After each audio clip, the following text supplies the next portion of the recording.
वर्धा जिल्ह्यातून फसवणुकीची धक्कादायक घटना समोर आली आहे। 27 मार्च 2026 रोजी सावंगी येथून आपल्या गावाकडे परतत असताना सालोर दहेगाव मार्गावर एका शेतकऱ्याला अज्ञात 3 जणांनी स्वतःला पोलीस असल्याचं सांगत शेतकऱ्याला थांबवले आणि त्याची सोन्याची चैन व सुमारे 10 ग्रॅमची अंगठी सुरक्षित ठेवण्याच्या बहाण्यानं रुमालात बांधून परत दिली।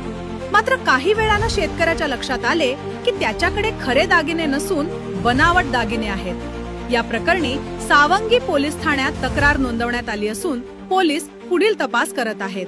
मी राजू कृष्णराव भांगे, मी माझ्या मुलीला सावंगीच्या दवाखान्यात पाहण्यासाठी आलो आणि मग वापस जाताना तिथं 2 अज्ञात व्यक्तींनी मला मी पोलीसवाला आहे म्हणून अडवलं आणि एवढ्या स्पीडली गाडी कसा चालवून राहिला, मी तुला आवाज देत आहे पण तू थांबत नाही आणि मला